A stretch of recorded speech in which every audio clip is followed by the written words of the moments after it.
Welcome. These will be my thoughts on Fear the Walking Dead Season 1, Episode 2. So close, yet so far. The episode is rated TV-14, somehow. So will this video be? There will be spoilers for... certainly these first two episodes, hypothetically, everything main series, live-action series of The Walking Dead as well. So the first 5 seasons. And yeah, another episode that I absolutely loved. So I'm going to try not to restate here what I said in my video in the first episode. A lot of what is true of that one is also true of this one. I forget if I did mention, I do think it's working very well to have this change of scenery from the main series. Let's see, I think it's LA that this is set in. I sometimes get American cities mixed up, but I believe that is it. And yeah, that is obviously different from, I want to say, Georgia was the, yeah. And I guess that does, yeah, as, overall, I thought this worked well as further expanding, we're seeing things get out of control, but it's not happening so fast that like, that we aren't emotionally engaged, that it feels like it's rushing through it. Yeah, I think that does cover the overarching, so we're going to try to do this more or less scene by scene. I guess I will briefly note, I am not sure I love the intro sequence. It feels a tiny bit try-hard. I get that they felt that they had to make it distinct and maybe even go bigger than the main series one, which I think is basically perfect. Yeah, I don't know. If you have a strong case to make for the intro sequence, please drop it down below. I am open to hearing it. It's possible that I just don't quite understand it. Yeah. It's not like it's ruining the show or something. Anyway, I think that brings us to the scene by scene. So I thought it worked well that, with Alicia, it's this thing of like, she wasn't in the car. She thought the video might have been fake. She, at this point, still thinks her mom is overreacting. So, yeah, it's not a huge surprise that she does go into Matt's place. I thought it worked well that, we don't know yet how much things have gone off the rails, so when we hear noises behind her, like, because it's Walking Dead franchise, we think, walkers, but turns out to just be, kids on, like, what was it, skateboards or something, one of those rolly things. And yeah, she goes into Matt, and we don't see immediately, we just hear the rasping, and she's like, oh my god, and then it cuts, and yeah, we're thinking he's already, a walker, and, later we see he has been bitten, but hasn't turned yet, and yeah. Let's see, so we then have the rest of the family going back home, and god, so across the street, I think it is, or one of the neighbors at least, Gladys is turning 9. It's so scary. And yeah, it's like, I mean, what do they, I don't know, I feel like I remember hearing something about that some people thought that Madison, the mother, was just Nick's mother, was just in the wrong, which I guess, and that's why Travis calls her Maddie. And I guess if she were a character in Death Becomes Her, she would be referred to as Mad. But they called me Mad. But yeah, yeah, I remember seeing some say that they thought she was unsympathetic. Like I said in my video on the first one, I think she's trying to do the right thing under very difficult circumstances, I don't know. It's very difficult to say if she should have told them, because, like, the thing is, wouldn't they just think that she's lost it? And, yeah, it's it's very difficult to say what the right thing to do in that circumstance. And oh, right, actually, yeah, before they go home, they go to Matt's place and get the yeah. I thought that worked very well. The reveal that, or do they leave and then go? No, wait, yeah, they go home. Whatever. At some point, they go to Matt's place, and he reveals the bite to Travis because he understands what it means. But how is he gonna tell Alicia? Because again, it sounds ridiculous. But yeah, now we know why he didn't answer the phone. And yeah, once she enters his home, there's only so much he can do, and I think that brings us to the yeah, both Maddie and Travis trying to convince Alicia, and the thing about, well, he needs water, maybe you can go get him a glass. And yeah, he tries to, he tells Alicia, I mean, my parents will be home soon, I'll be fine, you should go. Noble sacrifice. Did Christopher Nolan write and direct this scene? And I think, let's see. Yeah, I feel like they're doing a good job of having things compound to where Alicia, like, yeah, some of the time she really feels like her parents do the wrong thing, and we can understand why. We saw even before anybody got bit that they knew about, at least, there was already some tension between Maddie and Alicia. And now you have all this, additional stuff. Like, I would not rule out that there's going to be a crescendo at some point of full-on conflict between the two of them. Maybe Alicia even tries to leave the rest of the family because she feels like they are doing the wrong thing. They're letting people get hurt. And that, I think, yeah, I thought it worked well that Nick, as soon as he gets into Matt's place, he is looking for, something to help wean off, and let's see, we have the yeah, so they get home, and Travis, of course, calls Chris, and it's also a good detail that Chris is clearly being bullied, and so when he sees a chance to stand up for someone who needs help with the protest, he immediately latches onto it. He's it almost gets him hurt, maybe even turned or killed, first one then the other. But he has a good heart. He's one of those people who were abused and chose to let it motivate him to do good instead of hurting someone else.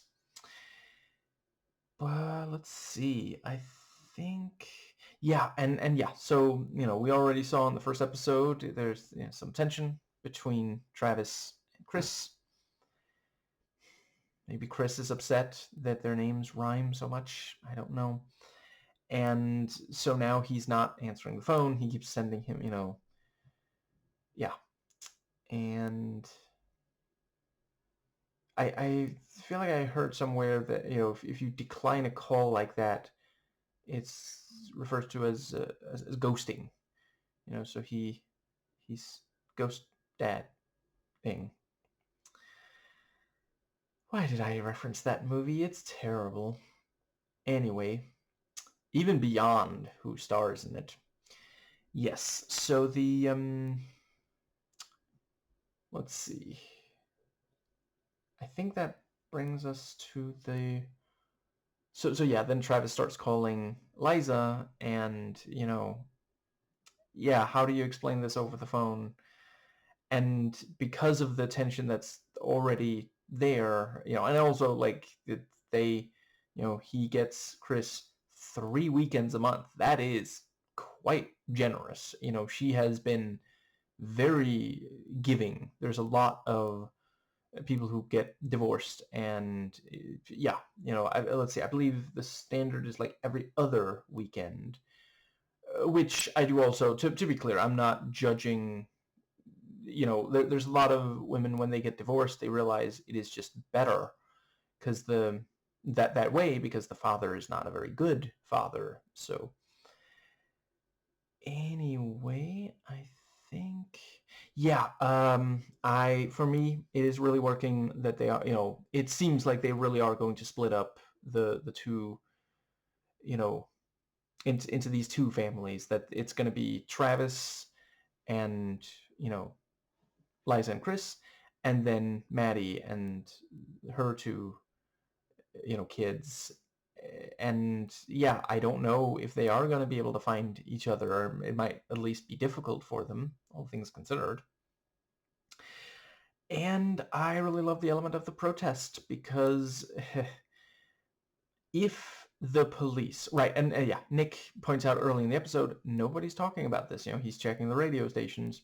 And the thing about, this is a tragedy of biblical proportions. And, we're like, okay, finally, someone's talking about, oh, no, it's sports. Leave it to sports enthusiasts to be ridiculously overdramatic. But yeah, if the police just told the citizens what is happening and how to proceed, instead of just threatening, they're just throwing their weight around. I get why, but it is a problem that this protest arises because of that, and worsens. I guess that does bring us to, yeah, Maddie has to go. Yeah, I really felt like it worked well that they split up. Like, there's so many different groups in this. Okay, so Liza a little bit, but more so Chris, Travis, Maddie, and then Tobias, Alicia, and Nick. Yeah, that's a good amount of individual groups that, it means, it reminds me somewhat of Prison Break, perhaps especially season 2. This thing of being able to cut between so many different characters that, stuff can happen off screen between them. We don't have to spend forever watching Travis drive from place to place, for example. And you can keep the tension high, because even if something like just driving, for Travis, that's not the only thing happening. And instead of us sitting and watching that, we're watching something exciting happen to someone else. But yeah, Maddie, it's this thing of like, yeah, gotta get something to wean him off of. And, Alicia's like, well, I saved some, was the Vicodin, I think, from when she had her wisdom teeth pulled, and, or tooth possibly, and Mom is like, well, I flushed those, because she's that, nervous about her kids, which, fair enough, understandable. I get why she's terrified of Alicia also becoming addicted. But yeah, if she hadn't done that, if American culture wasn't so anxious about, you know, drugs, including medication, then, she wouldn't have to go to the school. And let's see. Yeah, I thought it worked well. She goes to the school, and also she actually listens to Alicia. They talk. Alicia points out, you have to get it, and, well, the doctor isn't answering. They might, and Alicia points out, well, yeah, it's like after an earthquake, the lines are too busy, and yeah, I do really appreciate, it's important for parents to listen to their offspring. And it's true. Like, Alicia had the exact right idea. And yeah, so she goes, and the yeah, some really great tension at the school. I kept expecting someone to grab the, I guess it's not a crowbar, but the thing she used as a crowbar, maybe it is a crowbar, grab that and threaten her with it, maybe even attack her with it, but turns out to be Tobias, and he's just like, now can I drive? I mean, have my knife back? Which, like, yeah, because at this point it's like, okay, I think she knows something big is happening right now. Let's see. I will admit when they, when someone burst into the bus and said, cops shot a homeless guy and everyone gets up, all these teenagers get up, I was a tiny bit worried that they were going to do the thing of like, oh, teenagers, they're so callous, like, something out of, you know, one of the Scream movies, which are not meant to represent reality. They are satirical, and in slasher movies, teen characters are often very callous in how they, but thankfully, no, it was about, they have to hold them accountable, or for at least some of them. It wasn't like we didn't get like a bunch of stuff of teenagers, like, I don't know, taking selfies with the corpse in the background, being like, oh, how, can you believe this? And yeah, the protest also just worked well as this thing of, yeah, it is interesting because it's, the I'm not sure. Let's see. The it's the kind of thing that fits really well here that wouldn't have fit as well in the original show, in part because of the setting and also when this season was made compared to, for example, season 1 of the main show, so yeah, you know, police brutality was a major concern for a lot of young people in LA around the time this was made. And yeah, several of them, and I really appreciated several of them. Yeah, okay, it's saying there might be problems with the quality. I hope it's not too bad. I'm afraid there's not really anything I can do about it. But the, yeah, several of the people who are very active at the protest and know their rights and stand up for themselves and others are people of color in LA. That is very accurate to reality. And also the fact that they're not really doing anything wrong. Like Chris is filming, and one of them is African American and says, I'm about to teach this bootlicker jackboot a lesson in civics. That's the kind of thing that, yeah, it feels very Black Lives Matter coded. And yeah, the cop is like, oh, I could have you arrested. And then, this Latino guy goes, for what? Freedom of assembly? Filming an officer who's on duty? Like, these are things that are protected by the law. And I think the next thing might have been, so yeah, Alicia is about to leave. And I did like, yeah, she is taking care of Nick. She got him, although, he can't really handle hot food right now. So she's like, next time, gazpacho. And yeah, like, she really does care about taking care of him. She's just also really worried about Matt. And the thing about, you promised Mom you'd stay. You have promised so many things. And he says, I'm an asshole, but you have to stay. And, she starts to leave, and then she hears, him collapse. And yeah, she runs in and helps him, and is of course terrified that he's indeed going to die. People do die in that circumstance. And let's see, I think, yeah, also the detail about, this party for Gladys is going to be very, underpopulated because everyone's canceling because of that, bug that's going around. Yeah. And yeah, I like the part where Alicia, she overheard, something from outside, and she goes, It's her party. She'll cry if she wants to. Listen, Alicia, you would cry too if it happened to you. That's an underrated song. I don't know, maybe it's just rated. It is popular. I guess, I don't know if it's still popular, but it was for a while. And it is used impeccably well in the first Problem Child movie. That is the scene I remember the very best. It's not impossible. I'll at some point rewatch at least one of those, but that was definitely something that really, really worked. Anyway, yes. So the sometimes I feel bad for that. I forget his name right now, but that particular director, like when he has good material to work with and he's excited about it, he does such fantastic work. But then there are other times where he's clearly just bored and just phoning it in, and it's too bad. And I get it. He's, definitely sometimes given some real crap to work with. And he's not quite high profile enough that he can just pick and choose. Yeah, I think that brings us to the part where, yeah, they hear.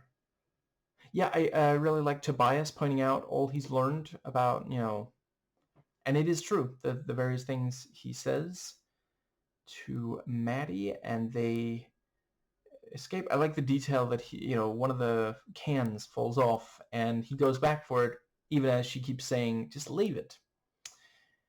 You get the sense that he's perhaps a nervous type, perfectionist. And yeah, suddenly they see. I feel bad because I do like that actor, and I guess this means we're not going to see him again, except maybe flashback or something. But yeah, Artie. I didn't catch his name, so let's go with Ekfly. And yeah, I understand those who say, I definitely remember reading that. Some people really hated that Maddie walks right up to Artie and says, we'll get you help, after she's already familiar with at least some aspects of the virus. I think it's important to keep in mind that as far as she knows, you have to be dead before you're just impossible to reason with. That's what she saw with Cal. And they also, early in the episode with Matt, they're like, a bite? Is that how it happens? I don't know. I mean, Cal got shot. So yeah, she thinks that it's in the early stages, like with Matt. And I really felt the tension. I was terrified that Maddie or Tobias would end up dead. And she goes for the fire extinguisher and extinguishes the fire in the heart of zombie Zardy, that has him trying to eat human flesh. And yeah, I appreciate the way that the knife, of course it's not the most effective. It's not quite, long enough for that kind of thing. But, it's probably the best Tobias could. Right, and part of it is also that he had to be able to hide it to go to school. So, yeah. I think that brings us to... Yeah, so Travis starts to explain to Liza. And I really feel like they're doing a good job of this balancing act of, because we get that there's tension there. They are divorced, and she does sometimes get really frustrated with his behavior. But, she does, when she realizes there's danger, she does, she drops everything and goes to help Chris.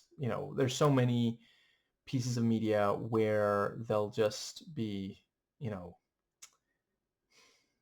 where the misogynistic depiction of a female character will continue even as there is a situation that, in real life for a lot of mothers would have them focus 100% on their child's safety. And the fact that both Liza and Maddie are able to help improve the situation. They're not just sitting back and waiting for men to do everything. Let's see. Yeah, and, he's like, didn't you read the papers? And she's like, no, I've been working all day. Rock-a-who? And but yeah, she was studying until 2 in the morning, so she hasn't seen that video. And yeah, so he uses her phone to call Chris, and then he answers. So yeah, things are definitely less tense there. And yeah, he's like, well, you taught me to stand up for the little guy. That's what I'm doing. And yeah, he doesn't tell them where he is, but the footage on TV helps them find. And I think this might be the part where Maddie gets back and gets him a little bit of oxy to wean him, and that they're gonna go to the desert, and then what, and I think that, yeah, and she points, Alicia says he went grand mal on me, and Nick says she tried to run. So yeah, it is Maddie's raising a family of tattletales, but seriously though, it is obviously important for her to know this, and I quite appreciate the way that, yeah, Alicia is like, we have to watch him every second. He could have died. And Nick is like, she doesn't accept how dangerous it is out there. We'll have to watch her every second, And I like Tobias saying, Nick seemed like a good kid. And I think that does bring us... Yeah, I thought it worked very well that, at one point the cloth blows off the corpse on the ground, and we see very clearly, shot in the eye. And not terribly long after, we see someone walking slowly towards one of the cops from behind, and it's very clear this is another walker. And yeah, of course, this is what, takes the up till then pre-law enforcement escalating it into violence, no King's protest, and turns it into a Jan 6. I don't know, I guess that's not fair. Jan 6 really was just wrong from the start. It didn't start as something good and then get warped. So there's people who celebrate Jan 6th. And they say that we on the left are the ones who dance on the grave of the dead. People did die that day. People were killed that day, but I guess that doesn't matter because Trump's ego trumps everything. And I guess this is a decent time to say I'm afraid my wrists are too sore to check for sure right now, but the most recent Legion Miller video, I believe it's called What Happens Next in Minnesota. Fantastic analysis of the situation. One of the best I've seen about Renee Good. And let's see, I think that might bring us to let's see. I like that at the protest, they, Liza uses his full name, including his middle name, and that's, then they find him. I have to admit, that's never, I didn't know that until an American told me, but apparently if you are an American and you're in trouble with your parents, they will say your full name. So now I think, yeah, and him thinking that, parents just don't understand when they can't really explain, because like if too many people around there hear, that could make it very difficult for the people to get away from there. Also like the bit where Travis sees a cop stockpiling water, so clearly they know that things are about to get worse, but they're not telling people, because like a citizen goes up to him and asks, what's, the I think it was something about the traffic or car pileup or something, and he's like, oh, it's just, it'll clear up down the line.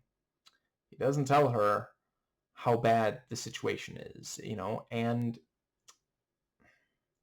while I am not a conspiracy theorist, you can check this for yourself. It is documented that at least some of the time, The American government will worry more about maintaining control than protecting citizens when something really bad happens. And that was something we knew very well when this episode was written and filmed. And yeah, I thought this did a really good job of exploring that. And I guess that brings us to the yeah. So they end up, they try to just go back the way they came, but then the riot cops show up, and the let's see. Yeah, so they run, and they find that place that, he's trying to close it, and then, he's like, listen, I can't. And then I believe his wife, she says something in her native tongue, and I will admit I sometimes feel bad because I did try to learn it for like, what was it, a year or two in yeah, class, but yeah, I do not remember very much Spanish. But I like to think that she's telling, the actor, hey, this could be another thing that you regret for years to come. Remember how you actually signed on to Once Upon a Time in Mexico. And let's see, I think that does. Yeah, I really like that. That was also, this thing of like, yeah, Travis is like trying to find another exit. Maybe they can go to the roof so they can get a better overview. He's thinking like that. Whereas, yeah, like the family that live there and work there, they are thinking like, what are these strangers doing in our home? So yeah. And Travis does apologize and introduce himself, and but yeah, like how do you, it's a very complicated situation. And I really appreciate, yeah, like we barely meet the daughter, but I already care. I don't want anything bad to happen to her. And let's see.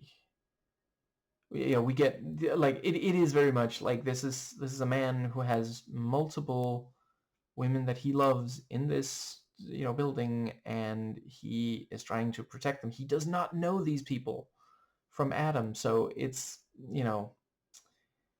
and yeah, trying to keep Chris from looking into the street, whereas Baldric is fine to just go forth into the street. And I think that pretty much gets us to, yeah, and the part, the phone call near the end with, first Maddie hears explosions and he reassures her he's okay, and she hears gunfire, and then the signal goes, so yeah, like she's obviously scared that's and she has no idea where he is. He just said, I'm in a shop, and yeah, I don't know. It's not impossible that she will go and try to find them, but that's obviously going to be really, really difficult. Or maybe she does leave and they're separated for a while. And I could definitely imagine if Maddie says, if she takes off with Nick and Alicia's probably going to be very angry with Maddie over leaving Travis. And I think that pretty much. Oh, I like the detail that apparently it was a surprise that Alicia was with Matt. Or there was some surprise because there was that thing about, how long has this been going on? And, like, yeah, she keeps secrets from them because she doesn't have that much privacy to begin with. And, yeah. Let's see. I think that pretty well brings us to the...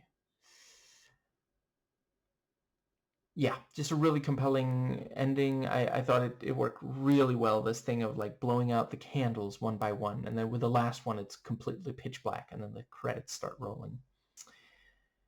And yeah, the power being, going out is also like, yeah, this is a very, very dangerous situation. And the streets are full of people, and it's very, very risky and dangerous out there. I know I've said it before, but I do think it works really well when zombie media has human beings being some of the greatest threats. And I think that pretty well, let's see. There's at least a little bit left that I really wanted to make sure to say. I like the details of washing off the blood from the hood of the car and also the jacket, and trying to keep that away from other people, trying to keep them from realizing how bad things have gotten. And yeah, like near the end of the episode, Alicia trying desperately to go out and help, and Maddie blocking the door and saying no, because like she can't lose Alicia too, and those people are rare. All there are already dead. Maddie's a long-range medical examiner. And yeah, they yeah, I could imagine they are there can be more to they can get more out of Nick still trying to recover from trying not the cold turkey thing. I am definitely getting a cab vibe from the show so far. It is not the most, like, considering the fact that the protagonist of the at least I don't know if it changes down the line, but the seasons I've watched so far, those first 5 seasons of Walking Dead original series, TV series, the protagonist is a cop. There are other cop copters, and they're not necessarily like flawless, but at least some of them are clearly trying to do good. And then in this one, not so much. We haven't really met a cop yet who wasn't, like in the first episode, there was that one who, tried to get something out of Nick to the point of being misogynistic towards Maddie. And now in this one, you have them covering up. And yeah, it also worked really well that we do see some people in like hazmat suits go up and grab the corpse. That's, yeah. I guess that pretty much. Yeah, I think that might be everything for this episode. And yeah, really looking forward to more. We'll do another episode very soon. And yeah, it I was also worried when Nick had the went grand mal on the yeah, on Alicia, but yeah, fortunately it did not last forever. He seized and then desisted.